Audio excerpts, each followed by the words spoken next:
ভোর রাত্রে যখন সাহরি খাইতে উঠবেন, সাহরি খাওয়ার পর ফজরের আজানের আগে আপনি 10 মিনিট 5 মিনিট একটু আল্লাহর কাছে কেবলামুখী হয়ে হাত তুলে রুমের লাইটটা বন্ধ করে একটু আল্লাহর সাথে কথা বলবেন। মানুষের সাথে বহুত কথা বলছেন, আল্লাহর সাথে একটু কথা বলে দেখেন। আল্লাহর সাথে কথা বলার স্বাদ আছে ভাই, অনেকে জীবনে একবারও এই স্বাদ পান নাই। একটু কথা বলে দেখেন। ভোর রাতে সাহরি খেতে উঠলে 10টা মিনিট একটু হাত তুলে কথা বলেন। কিভাবে কথা বলবেন?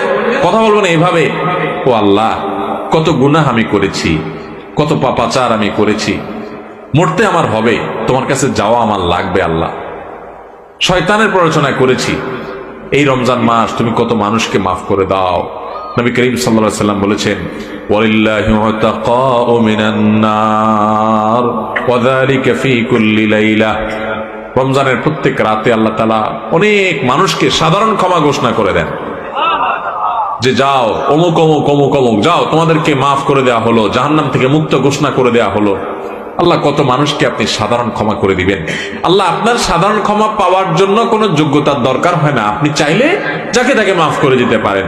দুনিয়ার প্রেসিডেন্ট প্রধানমন্ত্রী চাইলে একটা দেশের যাকে তাকে যা খুশি তা দিয়ে দিতে পারে। তাদের যদি ক্ষমতা, তারা তো মানুষ। আল্লাহ আপনি তো মহান সৃষ্টিকর্তা, আপনি তো চাইলে আমার সব অপরাধগুলো মাফ করে আমাকে ফেরেশতা বানায় ফেলতে পারেন, পারেন না আল্লাহ?